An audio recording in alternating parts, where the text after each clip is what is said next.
Recurrence. When I come home from work each day, I take the long, long, long way.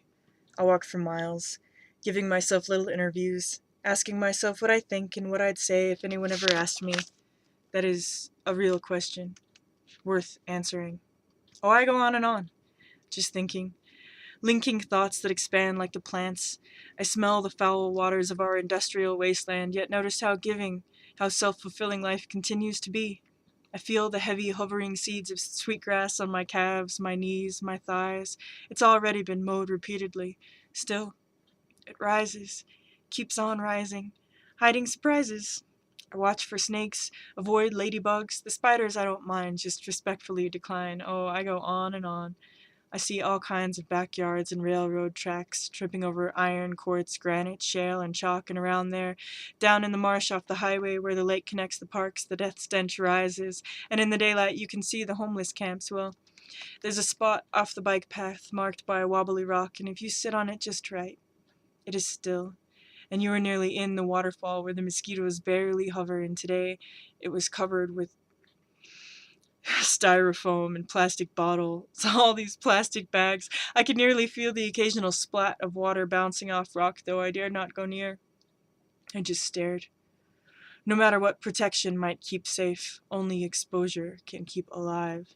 So instead of direct exhaust pipe, I take a little at a time for some 8 miles, or 9, through the moss and dragonflies and drainage pipes. Occasionally, I'll mistake the sound of water flowing for a car coming. It's eerie how reoccurrence fluctuates like the ellipses of orbits based on gravity. In reality, take, for example, our behavior throughout history and how we grew and grew and grew, despite it never having been depicted accurately, in spite of having been mowed down consistently.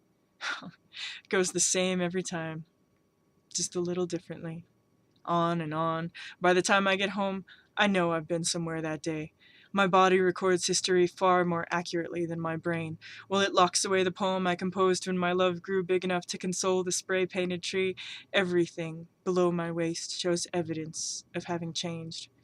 From setting off to arriving, I made a deal with death, and from breath to brawn, I notice the real world is carrying on where we young children go, off the bike path, into the toxic waters, families fishing for crawdads, into the wood of roses and spiders where every movement must be exact, on the short plateau off the overpass where the bindweed overgrows sage and chicory and flax, off the bridge where the mallards gather in bachelor packs after all the teaching has been done on the concrete-encased rocks that oxidize the sidewalk-encased troughs further down, past the mullein and thistle and salsify mounds. Oh, I go all around, to the places where I know I'll be afraid.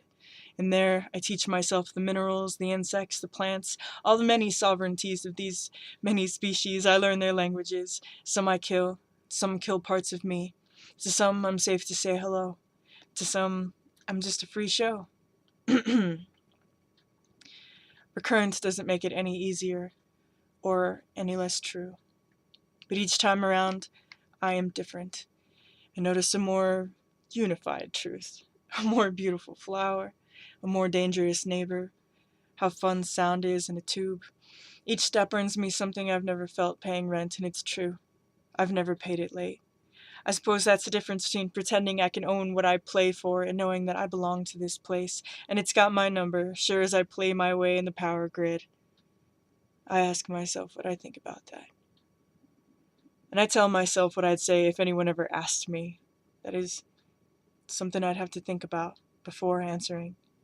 And those answers link to an ever-broadening understanding I think would be shaped like the plants if anyone ever tried to map the long, long, long way I take when I come home from work each day.